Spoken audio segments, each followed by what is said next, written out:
of the science of medicine, but there is also the art, the skill of execution of your knowledge.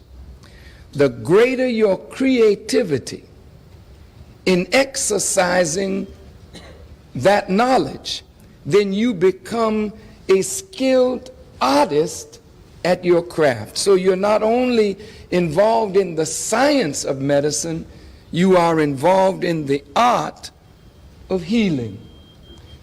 Now, this world, however, is a world that has been more physical than spiritual, and it has not yet learned how to link the spiritual with the physical. So as you become a scientist and skilled at healing the physical, what is the standard by which you measure the health of the person spiritually, morally, and mentally? Now, you know the criterion for the physical body, but what is the criterion for the spiritual, the mental? That is not taught. But the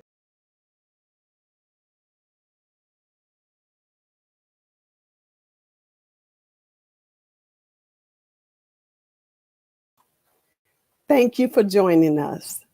In the name of God, the beneficent, the merciful, welcome to the How to Save Lives broadcast.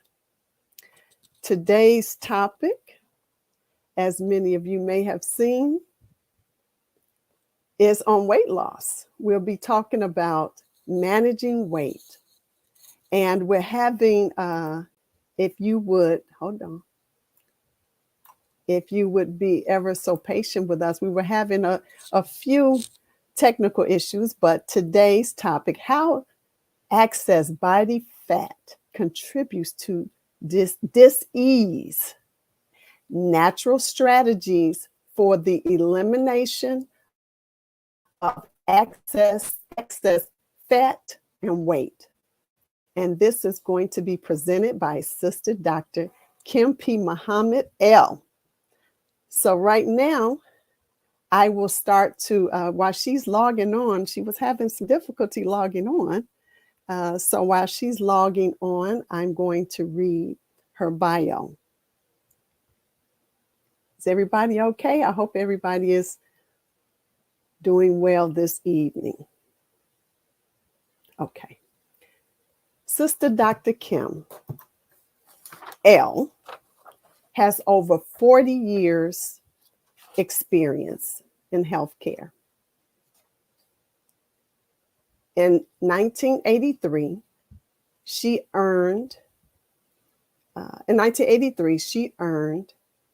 her Bachelor of Science in Nursing and works in many areas of the nursing profession, including critical care, trauma, surgery, and hemodialysis. In 2013, Dr. Kim graduated from the Southwest College of Naturopathic Medicine and Healthcare Sciences. It's been recently renamed Sonoran University of Health Sciences, earning the degree of Doctor of Naturopathic Medicine, an ND, and had a practice in Phoenix, Arizona until relocating in 2020. She currently resides in Georgia, but can provide care globally. Dr. Kim presently sees most patients virtually, as well as through house and/or facility visits. As a naturopathic physician, Dr. Kim is a general practitioner with a focus on natural weight loss and detoxification. She also provides protocols for a variety of chronic conditions, including high blood pressure, heart disease, diabetes, women's health challenges, autoimmune diseases, and cancer. The natural modalities Dr. Kim primarily utilizes are nutrition counseling, exercise, herbal supplements and formulas, homeopathic remedies, naturopathic manipulation, acupuncture, constitutional hydrotherapy, and quantum reflex analysis, which is a system used to determine organ systems needing support and the supplements and dosing to facilitate their return to optimal functioning. In response to the incidence of COVID, she also offers natural protocols for strengthening the immune system as alternative to taking the COVID vaccinations. Dr. Kim can be reached at Kikatama9. We'll put this in the chat for you all to see. We'll put it on the screen. Kikatama9@gmail.com or 480-444-8891. She also offers complimentary 15-minute consultations.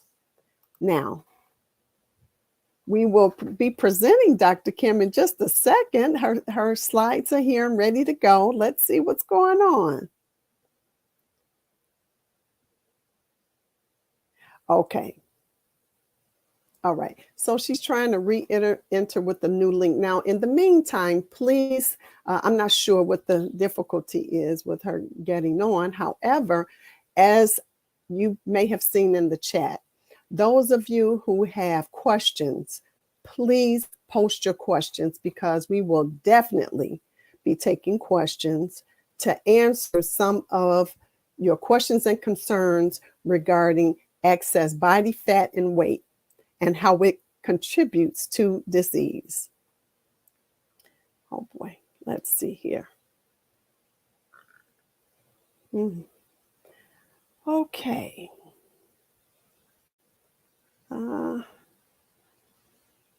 One second. Please be patient with us just a moment. Okay, production. Is Dr. Kim on?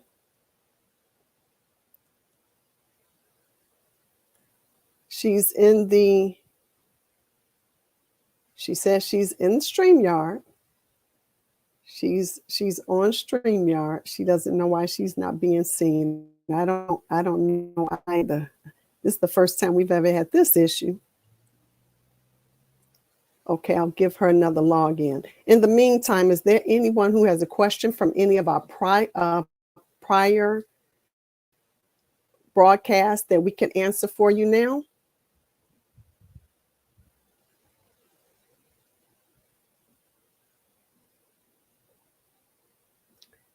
We'll await your response. Just a minute. We're trying to get her in here. I don't want to present her information. I hope this works. We'll be fine. We're just a few minutes into the broadcast. And thank you all for your patience.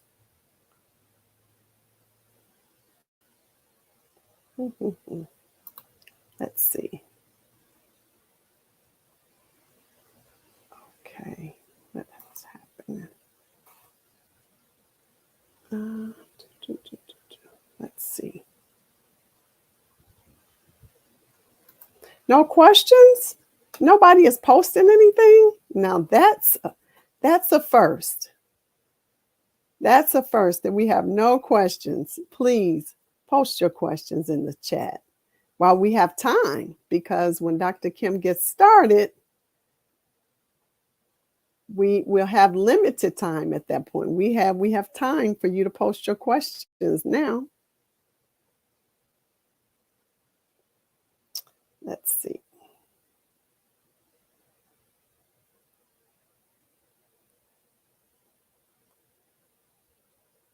Okay, I'm not sure what's happening.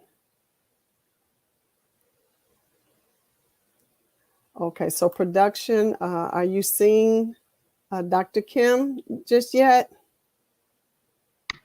No, ma'am. Okay. Okay. Hmm. Okay. Okay, I have a question. Hold on.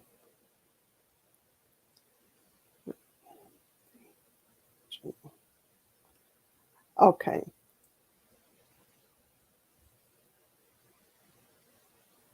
Okay, I have a question from Elizabeth Muhammad. ASA, Assalamu alaikum. I had COVID 2 weeks ago and I'm still coughing. What can I use? Okay, so COVID notoriously causes a chronic cough. It has been taking more than 2 weeks, unfortunately, Sister Elizabeth, for the cough to go away. Sometimes this cough can last for months. So, in the meantime, then they tell you don't use elderberry and all of this. Elderberry really is good. It's really nourishing to lung tissue. So elderberry could be good.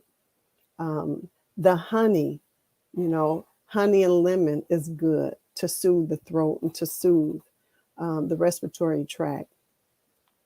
You could also do it's the hydrogen peroxide nebulizers, and I'll have to have you to direct you to Mercola.com.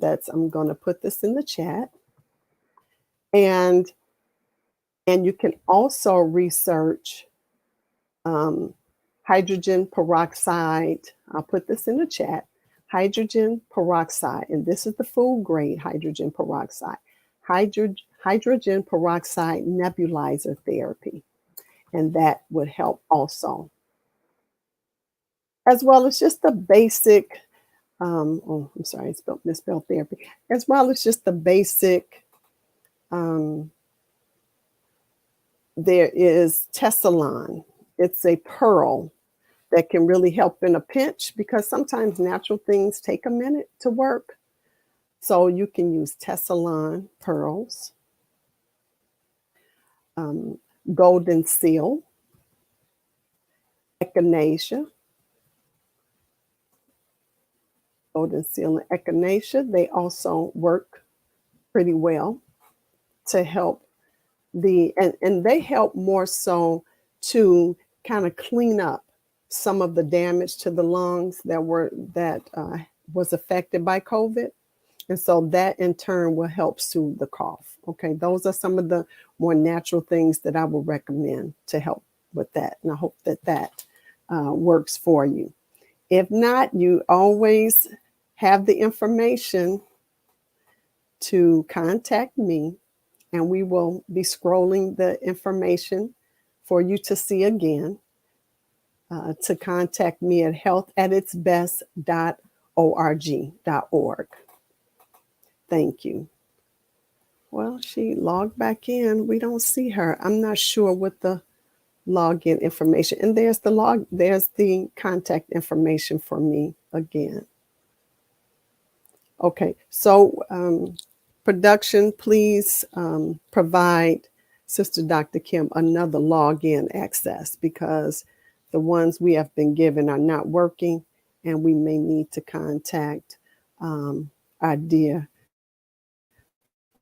Brother Michael to assist with this because this is the first time this has ever happened. Okay, and I really, she says she's backstage. She says she's backstage. Seem to be on. Oh, I think, you know what? I think I wonder if she's clicked on the right, program.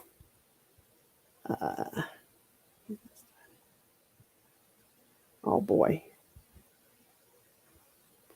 Okay. So again, not sure. Hold on one second for me, please.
Thank everyone for your patience. I have her on the line.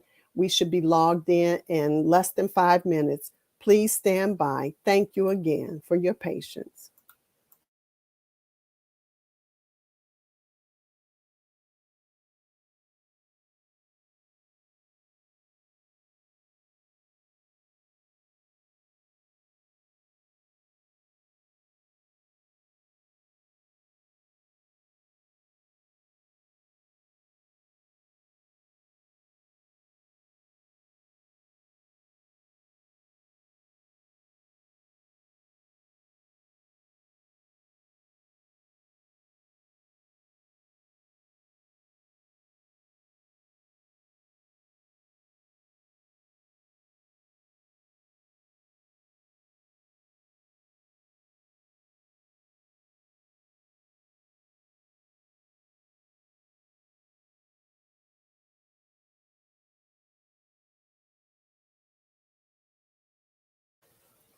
Okay, thank everyone for joining us because she is in the studio now. So we're going to add her to the stream, and here we are. Here is Sister Dr. Kim Muhammad L. And we have welcome to the broadcast. Sorry for the difficulty. Don't know what happened. We've never had that happen before, but we're here now. And thank you for joining us. I've already read your bio, and I have already given our audience the extensive information regarding your experience and the title. Your slides are up. And as you can see, you can start your program. How are you? I'm fine now. It was a little difficult. That's never happened to me, so I don't know what it was, but thank God everything is fine now. Wonderful, wonderful. Okay, so do you see it when you hover over your slides, you can actually advance your slides? Yes, ma'am. Okay, so should I start now? Yes, you can get started. Okay, so what I would like to talk about tonight is what is talked about, but I want to talk about it in a little different light, and that's excess weight and basically excess fat and how it contributes to disease and unhealthy state. So the title, as you see, is how excess body fat contributes to dis-ease and natural strategies for the elimination of excess fat or weight. So basically, being overweight and obese is one of the greatest preventable health related causes of mortality after cigarette smoking. Basically, mortality means death. So being overweight and obese has a high contribution to the death rate amongst not just Americans, but really all over the world. This map, this is a later map in, I believe. Uh-oh. Okay, so she's in Georgia. She said they were having a storm, so you froze, Sister Dr. Kim.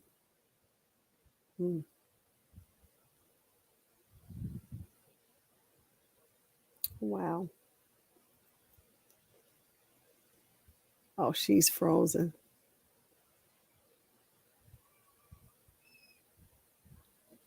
Okay, Sister Dr. Kim, you froze.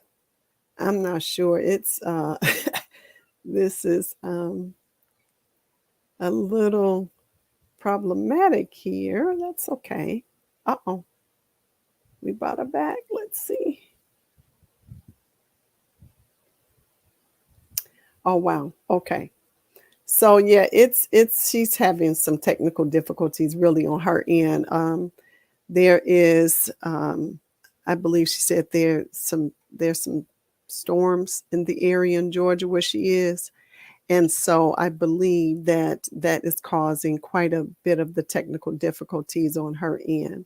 And as we can see, I'll just actually make this a full layout. I hope the audience can see this. She's logging back in.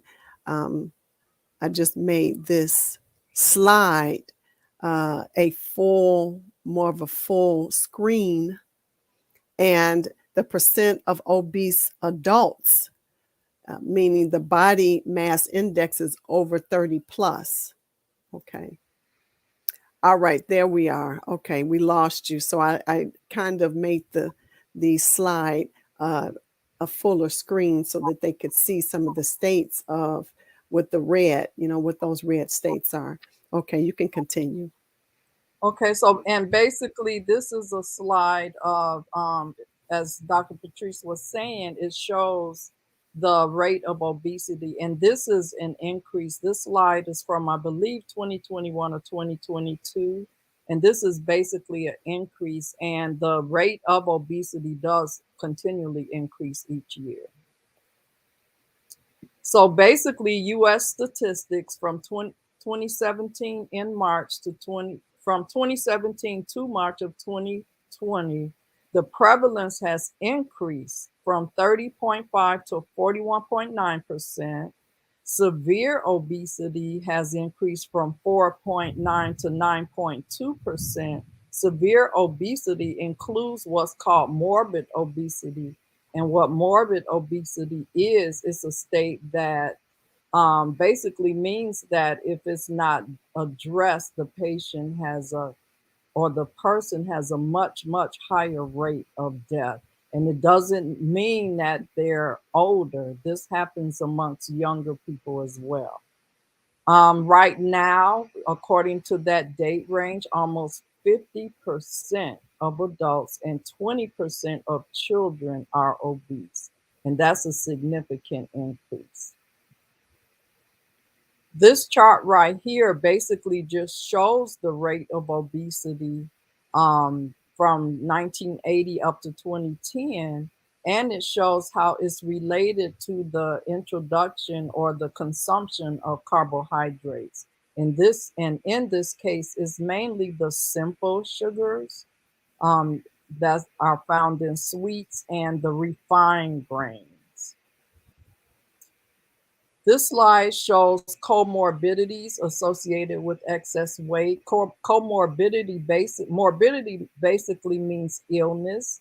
So these are some of the illnesses that happen, and co means with. So a lot of these conditions happen in sync with each other. You have cardiovascular disease, which includes high blood pressure, strokes, heart attacks, heart failure. It includes something that we're seeing a lot of now called thromboembolism. That basically is just blood clots. Type 2 diabetes. Type 2 diabetes basically is diabetes that requires control with pills. And I mean, sometimes diet, but usually with pills. Um, and that's occurs in 80% of people who are obese. High cholesterol, you have what's called obstructive sleep apnea. You have a lot of people who have to sleep with a mask on to help keep their lungs inflated. You have osteoarthritis. Basically, it's just arthritis. Osteo means bone. There are other types of arthritis, but this one occurs a lot. You have something called non-alcoholic fatty liver disease. So what happens when we carry excess weight and fat is it causes more fat deposits on our livers, and that's a healthy, it can be very unhealthy. It can actually lead to and cause liver cirrhosis. Gallstones is another thing that happens. GERD or gastric reflux. Gastric reflux, almost a very high percent is resolved just from losing weight. This happens a lot. PCOS happens a lot in younger women. It's called polycystic ovarian syndrome. So the ovaries have excess cysts.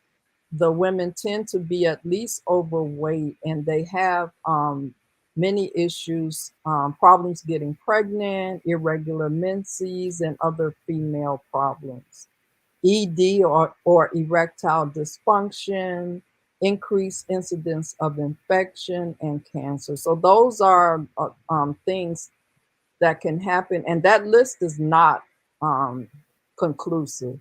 That's just some of the major things.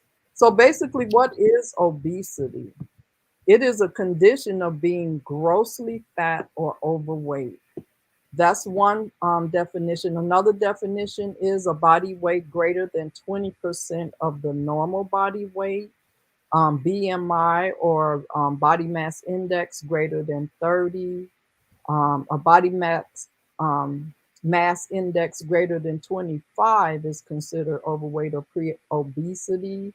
And the body weight index is a lot of us know about that. So it's based on weight and I believe height. I'm a Yes. little flustered now. Yes. Yes, based Yes. on and height. And it's Yes. not, I mean, it doesn't take into consideration like sex and bone density and what have you, but it is still a pretty fair way to determine overweightness and obesity. So, what causes obesity? Basically, consuming more calories than the body uses for energy, Mhm. consuming excess carbohydrates. Calories that are not used for energy get stored in the fat cells. So if you're at the movies or sitting at home, or if you have a sedentary life and you're watching TV, or you watch a lot of TV and you're snacking on your chips, your popcorn, your candies, you're not moving. So all of those things are just building up. And since the calories are not being burned, they get stored as fat. Now, the interesting thing about fat cells is they have the ability to increase in size. Another word for that is hypertrophic, or increase in number. So that's the those are some good characteristics about fat cells. Now, etiological factors basically means what are some of the causes of obesity? So you have activity, usually it's a lack thereof or not enough in relation to what we take in. Genetics can play a role, but that's relative. You have endocrine issues or hormones, certain hormones. You have socioeconomic status, typically more overweight and obese people are poor people, psychological issues like anxiety, stress, diet, of course, infection, sleep. When we don't get enough sleep, our stress hormone, Mhm. cortisol, is increased, or our cortisol. We actually have a time where cortisol should be where a higher level of cortisol should be secreted in our body, and that's in the morning. So if our sleep is off, that cortisol curve can actually be switched. So you may have a higher level of cortisol being secreted at night. And what cortisol does is it causes your body to make sugar for energy. But if that happens at night while you're resting, then you're not going to burn that up. Pregnancy, of course, and menopause. So we're going to start with activity, and primarily it's a lack of activity. So with physical activity, it burns calories. It also increases metabolism between exercise or between activity. It doesn't have to necessarily be exercise. If you have a job where you're up and about walking all the time, that will help burn calories. But beware, that does not count as exercise. If you want to lose weight, that does not count because our bodies get used to that. So we still have to do things Mhm. to burn more calories. Now, sedentary lifestyle is a major cause of obesity and the primary cause of an increase in the number of obese individuals. And there are studies that state now that leading a sedentary life is as unhealthy, if not equally unhealthy, to being a smoker, a heavy Mm. smoker. So that's pretty Wow. interesting. So genetics, how do genetics play a part? Well, according to some data, if both parents are obese, there's up to an 80% chance that the children will be obese. If one parent is obese, then there's up to a 40% chance that the child will be obese. And if both parents are normal weight, then it's usually around a 10% chance. And like I said again, being overweight and obese is pretty relative. There are things that can be done, and we'll talk about those later. So these are some of the endocrine causes or facilitators for being overweight. Cortisol. Now, cortisol is our stress hormone. So a lot of us are under an excess amount of stress. So every time cortisol is released, it tells the body to make more sugar. Every time the Mhm. body makes sugar, insulin is released. If we have insulin, insulin is released. So insulin helps to control the sugar. But another thing insulin does is it stimulates the body to store fat. So and that's the downfall with eating a lot of sweets and starchy foods. It stimulates that insulin, so it tells the body to store fat.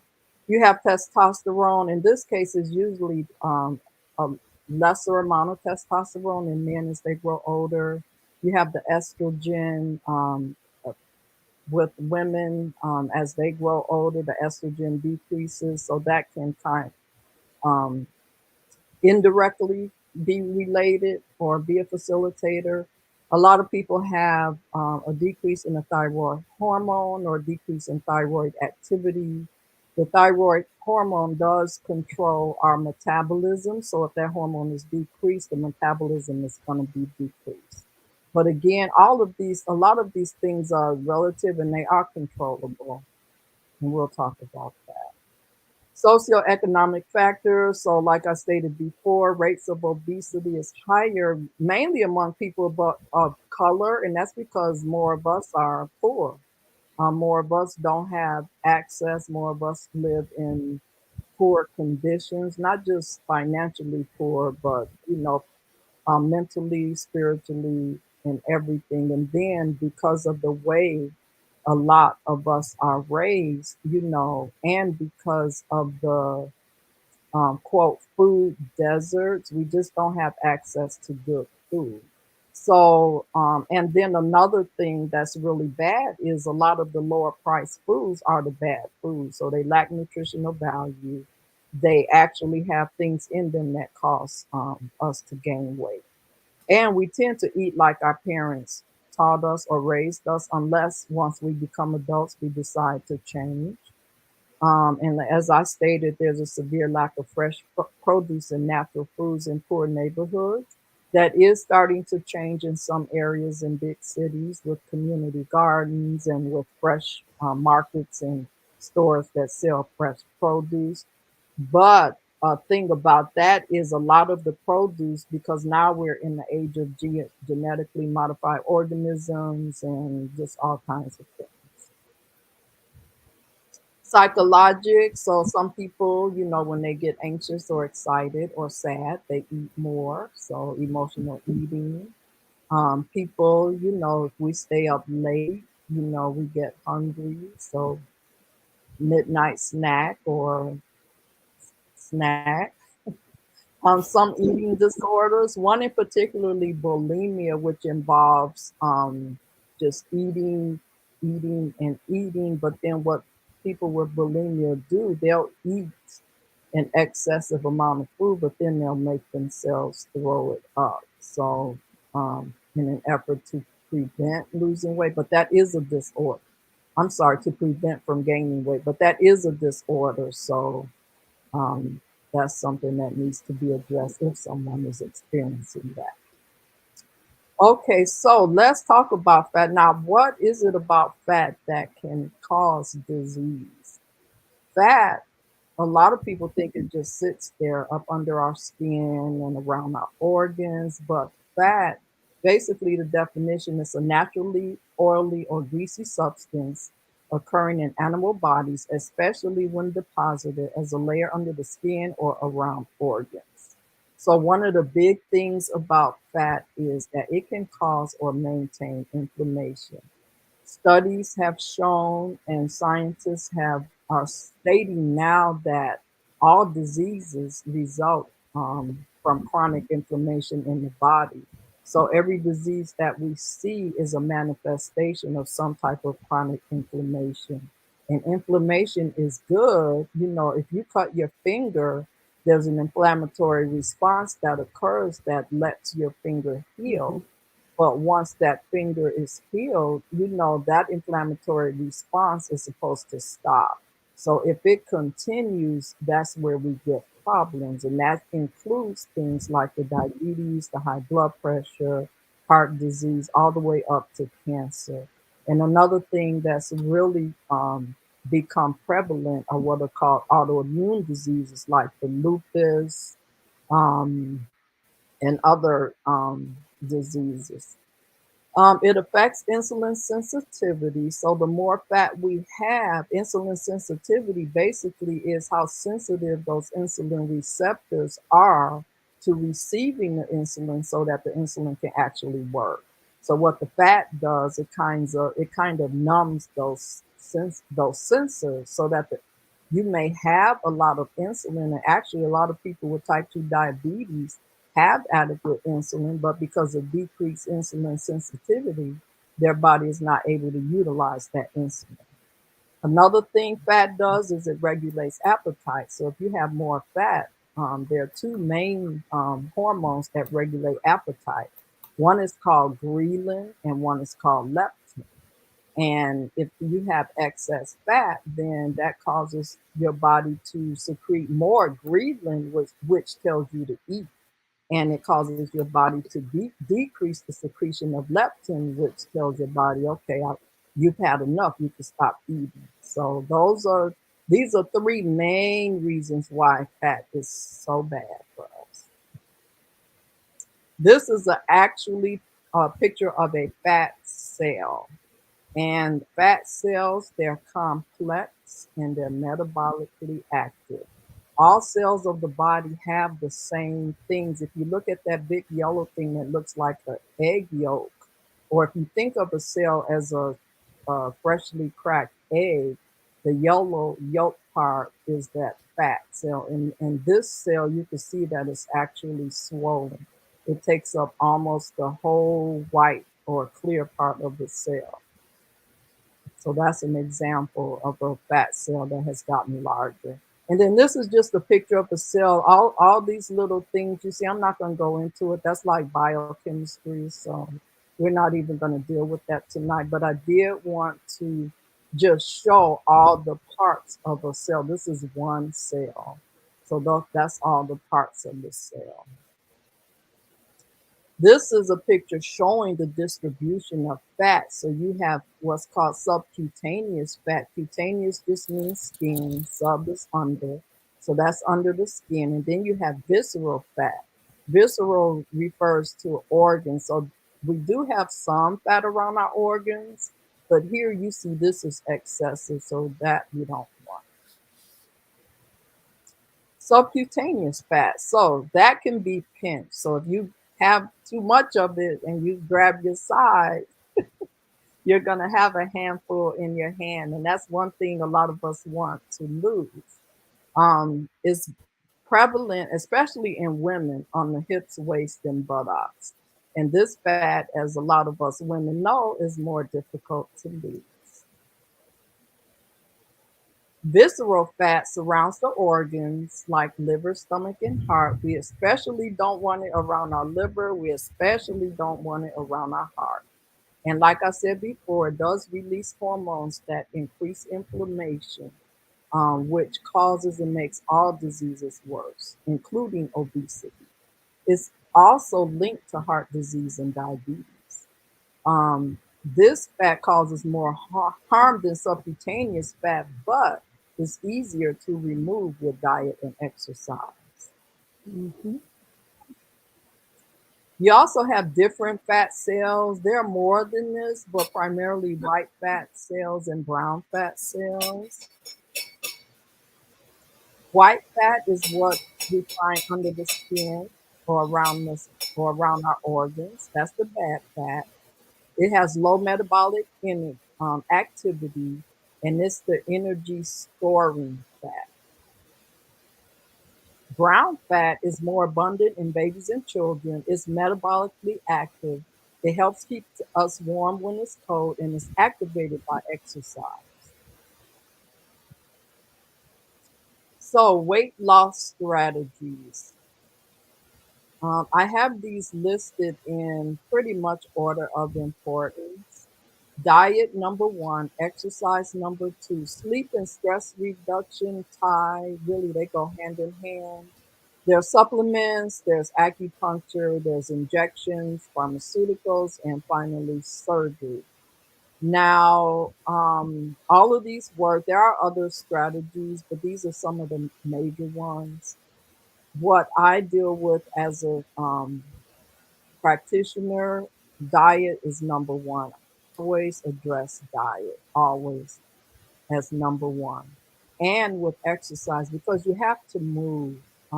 Most of us have jobs where we sit at a desk, but even if we have a job where we don't, we live in a society where, we can drive or ride everywhere. So we have to do things to help um, maintain health and maintain a normal weight and lose excess weight. Now, sleep, a lot of people don't realize, but sleep is very important. So if you're not getting Mhm. enough sleep, not only does it affect that cortisol hormone, but it makes you more anxious. It lowers your immune system. So sleep is very important. And it has to be a good sleep, meaning your sleep area should be pitch black. If it's not pitch black, a sleep mask can help facilitate. Ideally, there should be no electronics like Wi Fi in your room or at least within 5 feet of you, including your cell phone. Another thing is stress reduction. We live in a world that's full of stress. So, a lot of the stress we cannot avoid, but it's important that we do things to decrease that. And one way to decrease stress is to exercise. That's a good way to Mhm. decrease stress. You can meditate. I know I always tell patients, do whatever it is you do that helps you to relax, do it, whether it's listening to the kind of music that relaxes you, meditation, yoga, whatever it is. Supplements, there are supplements that will help facilitate weight loss. Any supplementation that I recommend, whatever I recommend it for, whether it's to help get somebody back to good health, weight loss, or whatever, I always tell my patients that it is not my intent that they be on the supplements for the rest of their life. Even if I'm substituting or attempting to replace pharmaceuticals with supplements, I tell my patients it is not my goal for them to be on the supplements for the rest of their life. The number one thing that helps with 99.9% of conditions is diet. Diet first and exercise. Now, acupuncture, there are some acupuncture protocols. You can basically get acupuncture. It could be acupuncture, acupressure. You can basically get that for just about any condition you can think of. And there are acupuncture protocols, not just for weight loss, because if the excess eating is related to an addiction, then it can help with that tremendously. There are injections and pharmaceuticals. I'll go over that. And then there are actually some surgeries that are. So for diet, the main thing you want to do for diet is to avoid processed and sugar sweetened foods and drinks. Many people love to drink their sodas, their juices, their sweetened teas. I have seen people who have gone from drinking those, not necessarily every day, but from drinking it consistently to stopping and losing anywhere from 10 to 30 pounds, just like that, just from stopping to drinking sugary drinks. All processed foods have things in them that promote weight. Decreasing the consumption of grains and starchy foods. The things about grains, even if they're healthy grains, is that they're simple sugars. So our bodies see those just like they see sugar. So you're going to have the release of insulin, which will help control the sugar, but it'll also tell your body to store fat. Increased consumption of fiber. So fiber is good because number one, it helps clean our gut. It also helps remove toxins. And toxins is another thing that's related to especially holding on. So if you find yourself changing your diet, changing your activity routine, and you're still having difficult losing weight, you probably need to detox. And when I say detox, I don't typically do um, very strong detoxification protocols, but there are some natural detox protocols that can occur. Fasting, quote, intermittent, end quote, works. There is a book called How to Eat to Live by Abdul Muhammad that deals with that. There are people who practice eating one meal a day. I'm one of those. So, and I've been doing it for years. By the grace of God, that will definitely help you. It'll help you lose weight. It'll help you maintain weight. But even if you get to a point where you're doing that, you still have to watch what you eat. You still have to exercise. Also, drinking an adequate amount of water. Water is very important because our bodies are 75% water, and we need water to um, moisten our cells. We also need water to move toxins, but water is very important. Exercise. So, the number one thing about exercise is it burns fat. I'm sorry. It burns fat. So it increases the heart rate and blood flow, increases respiration. So that means you're getting more oxygen, and it elevates the mood. It elevates our mood because when we exercise, our body releases natural morphine like substances that make us feel good. I call them the feel good hormones and chemicals. So it helps to prevent depression. Exercises for fat burning. So you have HIIT, you have weight training, yoga, walking, dancing, and swimming. And that's not conclusive. There are other things you can do, but these are some of the main things. So the HIIT is high intensity interval training. What that is increased intensity of workout at intervals that cause an increased heart rate and breathing without feeling out of breath. So basically, if walking is your choice of exercise, you walk for 15 minutes. After 5 minutes, you increase your pace to the point where you're kind of out of breath, but you can still talk. And you do that for 1 to 2 minutes. Then you go back to your regular pace, and you keep doing that throughout the workout. Studies have found that that causes fat. It actually helps to burn fat. So weight training or lifting, this doesn't mean the power lifters. I mean, yeah, that can do it, but you don't have to do that.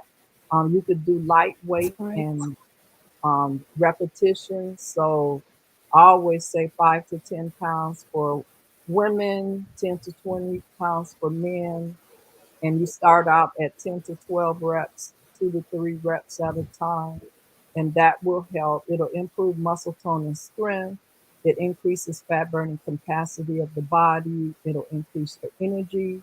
All forms of exercise will increase your energy, and studies have found that when you do weight training, your body continues to burn calories 2 to 3 hours after the workout. So that's a bonus if you include weight training.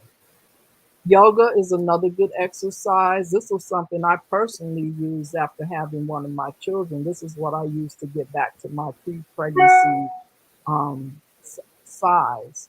And the sun salutation pose, studies have found that it specifically is thermogenic, meaning it causes increased heat, which burns fat, improves flexibility, increases breathing, and increases the heart rate.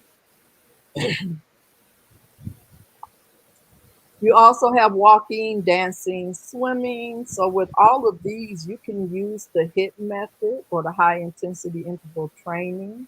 They all burn calorie and fat, and increases endurance. Um, and these, depending on the type of dance you do, all of these are easy on the joint. So anybody that has issues with their joints or their backs, Mhm. their exercises. Another thing that we want to focus on is sleep. So, inadequate sleep or working nights, like I said, affects cortisol levels. It also slows the metabolism.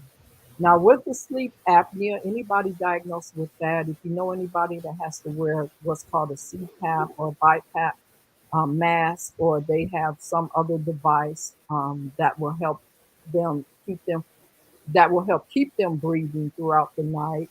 What happens is you get low oxygen to your brain. It can cause hypertension, it can cause a stroke, and it can also facilitate conditions for a heart attack. Because that's basically what a heart attack is um, decreased oxygen to the heart. So here it says leptin levels are decreased. So when we don't get adequate sleep, like I said, leptin is that hormone that tells us to stop eating. It regulates the appetite, and increased levels mean we're not feeling hungry. There are manifestations of fatigue, inadequate sleep, and hunger. So basically, all of those cause anxiety. They cause decreased attention, and they're all related. The inadequate sleep and hunger both cause fatigue, so it's really important. Sleep is important. Stress and anxiety. The graph you see to the right is a cortisol curve. So stress and anxiety increases or changes the cortisol. And like I said, when that cortisol is increased, it causes an increased appetite, and it actually increases a craving for sugary food. And that comes from that hormone ghrelin that controls appetite as well. And like I said, increased production of sugar, which increases the secretion of insulin, which equals increased storing of fat. So some supplements that are used to promote weight loss are proteolytic enzymes, probiotic, green tea extract, and thermogenic herbs. Proteolytic enzymes basically aid in digestion of nutrients and difficult to digest proteins. They decrease inflammation. So if someone has what's called leaky gut, they improve GERD or reflux and IBS, irritable bowel syndrome. A lot of people have that, especially younger people. And you should consult your doctor before use. Another good thing proteolytic enzymes are good for, if taken on an empty stomach, they help decrease inflammation. And there are protocols for um, autoimmune diseases, natural protocols that involve the use of proteolytic enzymes.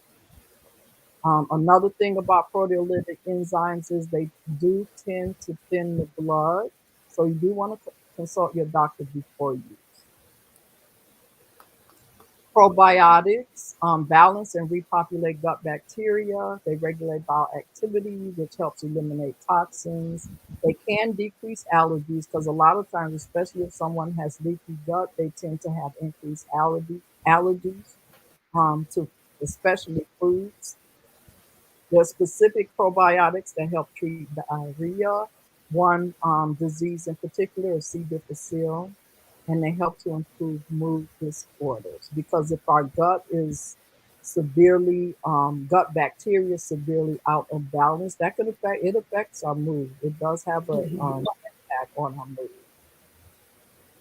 Green tea extract is highly antioxidant, so that helps protect us against cancer and other toxins. It increases fat burning. There is a specific chemical in green tea. It decreases fat gain and decreases cancer risk. So green tea is good. Ideally, you want the organic green tea, and you don't want to add sugar or other sweeteners to it. The natural sweeteners like honey and agave and brown sugar and raw sugar, all of those are better sweeteners, but I always try to encourage people just to drink it without sugar. You can get accustomed to it. Thermogenic herbs. So what thermogenic herbs do is they increase body heat, they increase metabolism, and they increase fat burning. So you have ginseng, panax, you have cinnamon, cayenne, ginger, turmeric, mustard, and black pepper. Those are some of the common ones. Um, Cooking with those, again, organic. Anything that I state to eat or drink, I always recommend organic, and that's because of the GMOs and pesticides and what have you, which are bad, and they all, guess what, promote weight gain. Acupuncture is good. There's evidence to support the effect in weight loss protocols, and it can be used with dietary changes and exercises. These are pretty big needles used here. There are actually ear needles that are much smaller. And for those who are really afraid of needles, they're actually seeds that can be placed in the ear. They have adhesive on the back of them, and you can just stimulate them. And like I said, acupuncture, even ear acupuncture, can be used for a wide variety of conditions. So for injections, you have HCG. A lot of people know about that. There's another one called phentermine. Those basically increase the metabolism, cause fat loss that way, but they have side effects. With the HCG, I believe that the patients they have to like eat a lot. That's basically human growth hormone, and it's abundant in children, and we don't have that abundance because it's not normal. So basically we get an excess amount, which jump starts our metabolism, which causes the weight loss. And the thing with their oral stimulants that are given, there are also some anti-diabetic medications. There's one in particular, I don't recall it this time. Maybe Dr. Patrice, you may remember, but there's one relatively new diabetic medication that has been cleared to be used for weight loss, to my understanding. And the thing with Yes. all of Yes, ma'am. So the thing with all of these is, yeah, they will cause you to lose weight, but what happens is most people end up gaining the weight back because they have not changed their lifestyle. So it Hmm. is a Right. lifestyle change. And then bariatric surgery, um, that's another thing. That's the different, basically gastric bypass. So these are several of the surgeries that have been used, and some are still used. And what happens with that is a lot of people lose weight, but the thing with our stomach and our gut, there are certain parts of our stomach and gut that absorbs specific vitamins and minerals like vitamin B12. And if you cut that out, the body loses the ability Right. to absorb that. So these Hmm. people are malnourished. They have to take a large amount, but they're still malnourished because the part of their gut that absorbs it is gone. It also causes what's called dumping, and Hmm. what happens is the food does not get digested properly because the stomach, part of the stomach is either cut out or bypassed. Right. So it doesn't get broken down like it should. So those, I mean, and these are used for people who are considered morbidly obese. Right. Um, so yeah, that's the surgery. So that's the end of my presentation. Thank you. Thank you, Sister Dr. Kim. And in the audience, I know if you can give her, a clap in the audience. Thank you so much. Lots of information, useful information, very good information. And so we can kind of wind down. Let's go ahead and take some questions for the information that you presented, and we'll make sure that I put your contact information there for them to contact you also. Okay, so let's go to the very first comment we have from, let me show this one. It says, ASA, would you please talk about how to take 10 minutes and let our minds flow daily. Now, I was going to, Dr. Kim, mention when you talked about the techniques for weight loss, and you had diet, exercise, sleep, stress management. Yes, ma'am. Actually, more recently, over the years, of course, we've both been doing this a really long time, um, and up until actually this year in particular, my hierarchy was similar to that. My hierarchy has changed over the last few months, actually, and I have started to put stress reduction first because stress is causing a lot of the diet hiccups and mishaps and inappropriations of what we eat.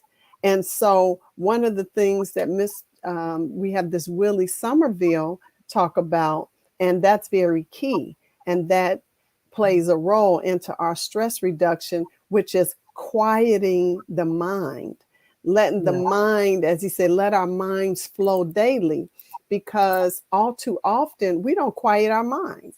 And we Yeah. don't when we don't quiet our minds at the end of the day, and some of us have the luxury, may have the luxury and opportunity to quiet our minds midday, but definitely at the end of the day, how many of us really go home and just exhale and quiet our minds, sit on our couches, lie, on the floor, just, in this submission pose, or, just really sit and say, and quiet our minds. Just rest, just let things flow. That is very therapeutic, it's healing, and it actually helps with that stress reduction. That seems to kind of tone down with our stress reduction. So I think that was a very good assessment for Willie Somerville to Yeah. put there, and I really do appreciate that. You have any comment for that, Dr. Kim? Yes, ma'am. You are absolutely right. It's a good thing, and I always try to do that. At least it may not be 10, but I try to, think over my day. Okay, what did I do? Just chill, relax, think relaxing thoughts. And I actually know some breathing techniques that will Yes. help, not just to oxygenate the lungs, but actually will put my body in a state of relaxation. So that's definitely a very, very good point, Miss Willie Somerville. Yes. Oh, yes, Miss Wilson. Okay. Um, the medication, I wanted you to wait, and I really don't even like mentioning the diabetic medication because every time I see a patient, and I'm seeing a patient when I do my house calls, and they say their office primary put them on Ozempic for this weight loss and all that. I'm like, oh, Jesus. And it's like, it gives patients this false sense of of security, that now you're already taking insulin and other medications, you have a polypharmacy already, you have a whole gamut of medications that you're taking, and now they've added Ozempic on top of all of that to help you lose weight. So that's saying, hey, I have this magic injection you can use to help you lose weight. Oh, forget about building your will to really just stop eating as much as you're eating, stop eating some of the foods that you're eating, do some exercise, get some motion, move around. Oh yeah, you don't have to worry about all those things. Just take this other, chemical that we're injecting your body with, and you'll lose weight. And that is such the wrong message to be sending to people, period, especially in our communities. So I hate to even, repeat the name Ozempic. Yes. That's probably why I couldn't So remember, because I don't like to prescribe it either. it's just, oh, Jesus. Now I have a question for you. Let me show you the question. It's for Sister Tara Muhammad. I eat every other day, but I like tea and will drink a cup of coffee in the morning and a cup of tea in the evening with cane sugar. Is that okay? Okay, so yes, it is okay. However, I recommend if organic raw cane sugar. That's fine. You're eating every other day, so you're definitely burning your calories unless you're eating McDonald's or something every other day. Um, yeah, that's fine. That's fine because you do need some sugar. You do need sugar for energy. But if you are only drinking 1 cup of tea and you're using 1 or 2 teaspoons of sugar, that's fine. As long as you don't have any sugar issues like diabetes or prediabetes. Okay, and even as Sister Dr. Kim says, Sister Tara, um, with some of the green tea and some of the teas, those teas actually you can really tolerate them. They have its own little sweetness. They have its own little sweetness. It's not sweet, sweet, but it has just a little edge of sweetness, and it has flavor. Some of those green teas have good flavor, so you can have those. Some of the herbal teas have a good flavor, so you don't need to necessarily add sugar to that. But if you want to add a little sugar, as she said, to your coffee. And I like Demerara.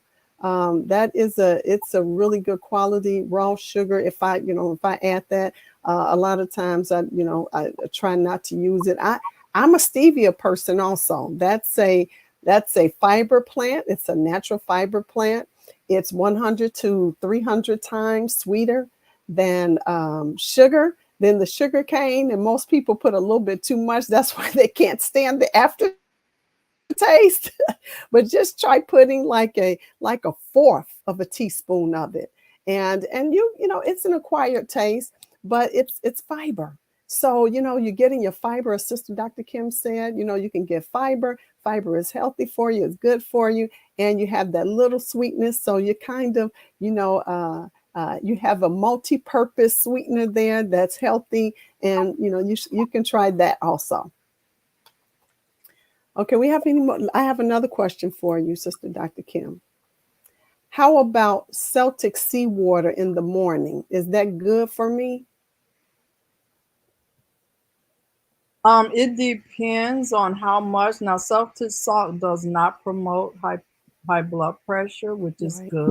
It depends on how much, because actually, if you do take salt in the water, it will help your body to hydrate more. But if long as you don't Hmm. have blood pressure issues, and depending on the amount of salt, yeah, that's good for you. Okay. That definitely helps with electrolyte balance and your Yeah. macro minerals, micro and macro minerals. Okay, I have another one for you. Okay. From Lazella Patterson. How do you help someone who says that in Africa being overweight is considered a sign of health and healthy? I'm sorry, I don't mean to laugh, but I've heard that. I'm laughing because I've heard that. I've heard that, and it is a prevailing truth in some areas. Being being healthy and being overweight, that healthy weight they call it. It's a sign of wealth and healthy. What do you say about that, Dr. Kim? Okay, so with that, that is a cultural thing, and I don't say that is necessarily bad. However, except scientifically, I'm speaking from science, and scientifically, um, being overweight is just not healthy. It just isn't healthy because I've heard that not just in Africa, but in other cultures outside of the United States. It's just not healthy. Um, yes. And what you could do, I don't know if you have any health issues or not. I have met some people from Africa who do have health issues. Now, I don't know if it's because they live in the United States now and they've adopted a lot of the American food. But if you do have health issues, then there are things that can be done, like eating the healthier foods from Africa. that can facilitate a more healthy weight. So it depends, but that is the information that I am presenting is based on science and a lot of years of data collection. Thank you. Thank you. Absolutely. And we just want to be careful when we're gaining weight and saying, oh, well, that's the healthy weight, because I'll tell you, culturally, as Sister Dr. Kim mentioned, yeah, that can be a cultural thing, but understand when most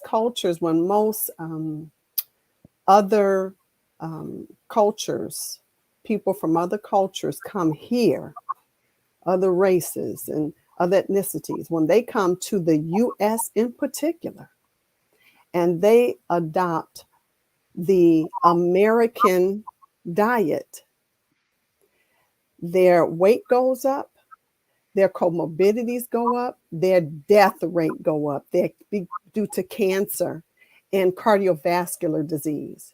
And that is that's scientific, and that has been studied, and you can put that in the search of the PubMed, and you can find an unlimited amount of studies that prove once the American diet is adopted by those who come here and migrate here, their sicknesses, their illnesses, their disease load and burden goes up, and their death rate increases. So that has been proven. So we have to be, very careful with that.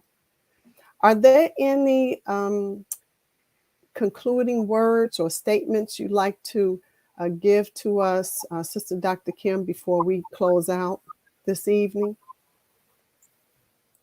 Well, Dr. Patrice, I would like to thank you for inviting me to your platform. Thank you for allowing me to share. I have been, Welcome, very welcome. yes, ma'am. I have been presenting on this topic for a number of years. I just updated as I, do presentations. So I've been presenting on this topic for a number of years. And it's one of the primary topics that I present on and that I teach on because I've, being in healthcare over 40 years, I've seen a lot. And a lot of the illness and the death that I have seen and continue to see is related to being overweight and obese. So it is part of my personal mission is to help us to become more healthy. And that's one of the primary ways that I want to do that is by educating us, people Yes, in general, educating us on how, and why being obese and overweight is bad. And it's not that, because we're also in a time where we're told, accept your own, accept your body the way it is, love yourself. And yes, we should love ourselves. However, we love ourselves knowing that we can improve, not because it's so-called bad, but because we want to be in optimal health.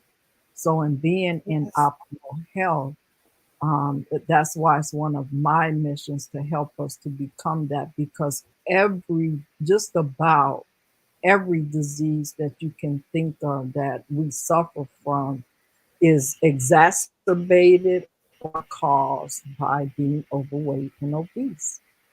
So I yes, thank ma'am. everyone who had the opportunity to tune in. I thank everyone. I thank you for your questions, for your time, for your attention. I did attempt to send something in the comments that I can be reached. I do Oh, offer. yes, I do we have offer. it. You have it. Okay. We'll I post do. it. Yes, we're going to post that. Okay. Yes, ma'am. And I do offer complimentary 15-minute consultation. So anybody that, if you have something or you know someone, then I am willing to take time to discuss that. Wonderful. Thank you very much. And I just wanted to note in the comment, we did have, Sister Doctor, we did have Mr. Willie to say thank us. And he said, your brother, Mr. Willie Somerville, sister, your brother. So he made sure he let us know. Yes, sir. I Thank you. apologize, Mr. Willie Somerville. And when I said that, when I said Miss, I was like, in my mind, I was like, oh, what if it's a Mr.? So thanks for correcting me. I stand corrected. Please accept Oh, my that's okay. Because I did see a female too. So thank you, Brother Willie. Thank you, thank you, thank you.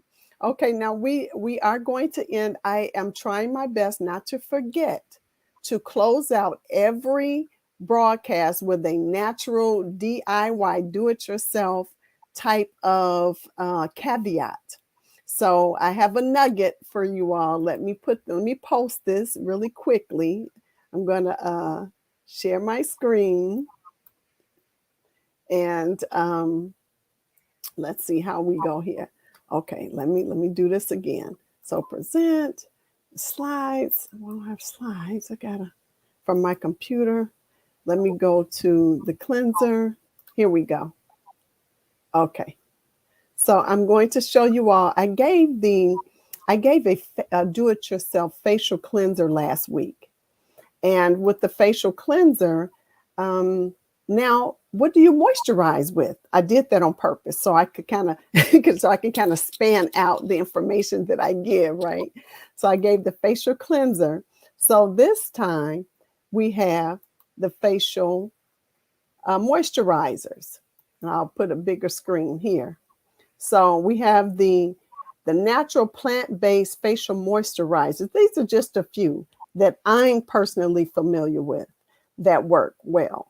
Now, all of these, it's summertime. So, of course, these are oils, and it helps to keep the natural oils in our skin and cause our skin to be nice and supple. So we're looking at coconut oil, jojoba oil, olive oil, cocoa butter, and rosehip oil. This is one of my favorites, rosehip oil. Okay. And just a drop, not much. We don't have to do too much unless you have very dry skin. So after you use one of the cleansers that I gave last week, this is the cleansers, the do-it-yourself cleanser I gave last week.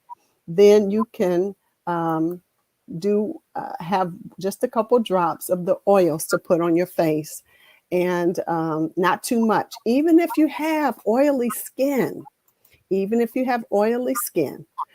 can use just a little bit, just a drop in certain areas, just to moisturize and cause the skin to be nice and supple and moisturized. Okay. Very simple. I like to keep things very simple because things do not have to be complicated. Life is complicated enough. And in the areas where we can simplify things, that's what I like to do. Keep things nice and simple for us to follow. Okay, so here is Sister Dr. Kim's information. Okay, so we thank everyone for tuning in, and she prays that everyone got something out of the presentation.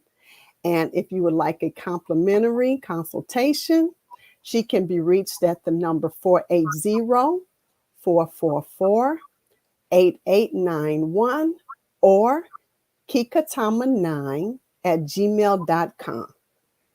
So again, the number is 480-444-8891 or kikatama9@gmail.com. Okay. Thank you again. And we look forward to seeing everyone, and tell a friend.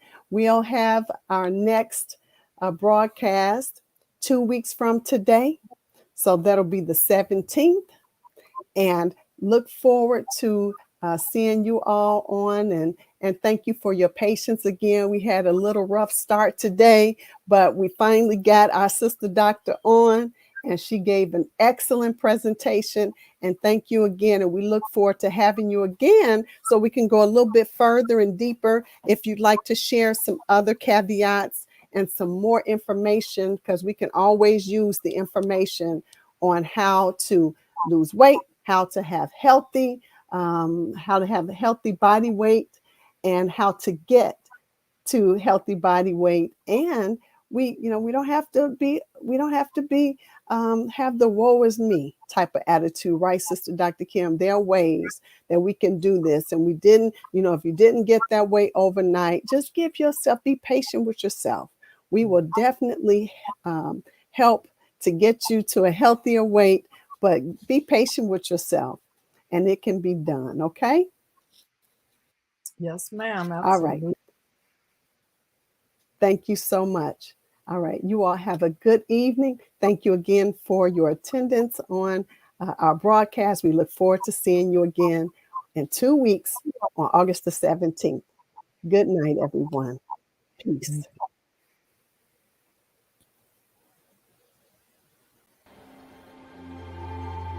This house is dedicated to knowledge and to the spreading of knowledge. Elijah Muhammad inspired new thought, new mind, new way of civilization among black people. But he wanted a house from which a light could be lifted up to give guidance to all who would be guided as this world begins to close down. This National Center for the re-education and retraining of the black man and woman, but for the totality of the human family of our planet. I named this mosque after the only woman that the Quran names a chapter after, the mother of Jesus, Maryam. All human beings need to be re-educated. That is the purpose of the National Center.